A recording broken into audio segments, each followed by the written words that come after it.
Hagamos referencia al debido proceso contenido en el artículo 139.3 de la Constitución Política del Estado. Debemos advertir en primer lugar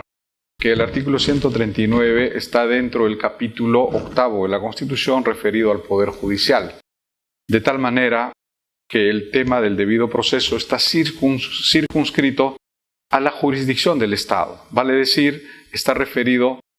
al funcionamiento jurisdiccional del Estado con cumplimiento de las reglas del debido proceso que, como todos sabemos, son pautas ineludibles de cumplimiento dentro de cualquier forma procesal. Cuando pretendemos incluir estas reglas del debido proceso en los procesos políticos,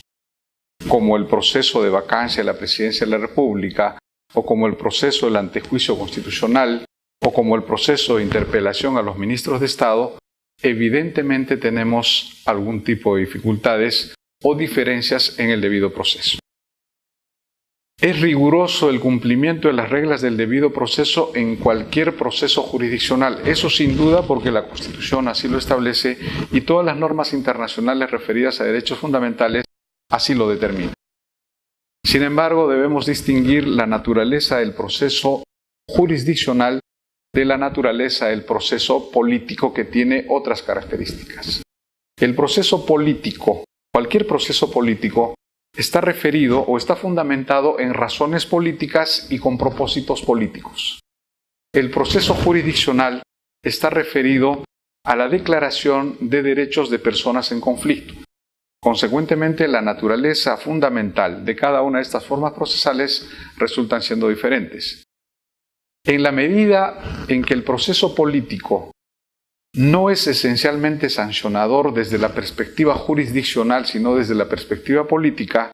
es necesario entender que las reglas del debido proceso jurisdiccional se relativizan en el proceso político. De tal manera que la exigencia del cumplimiento de las reglas del debido proceso jurisdiccional en un proceso político no son necesariamente las mismas, por cuanto la naturaleza de ambas formas procesales resulta diferente y los propósitos de ambas formas procesales también resultan diferentes.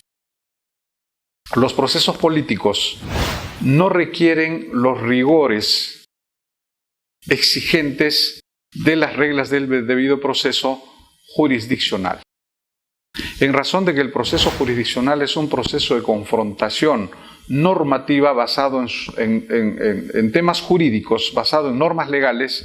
mientras que el proceso político es un proceso de evaluación, es un proceso de análisis del comportamiento político de determinados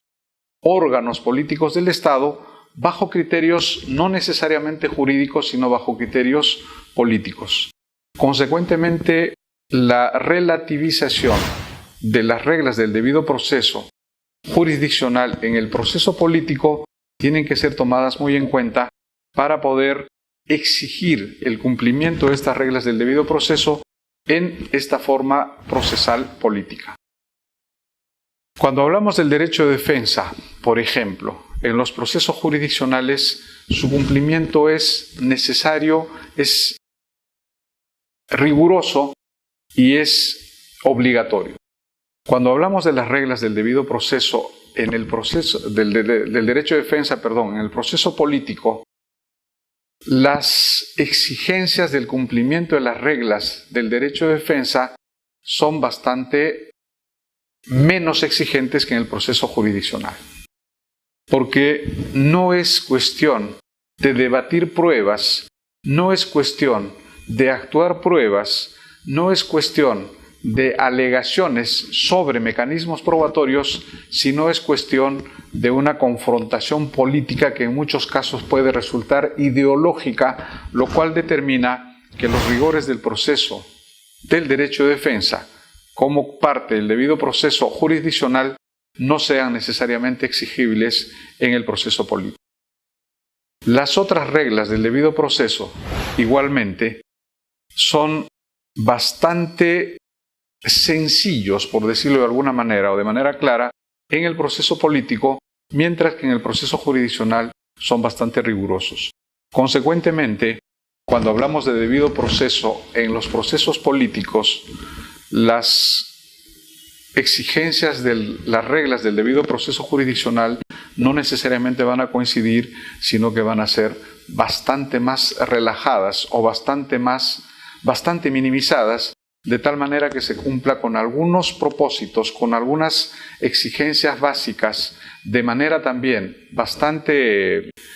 relativas en función de la naturaleza de la rigurosidad de las reglas del debido proceso jurisdiccional.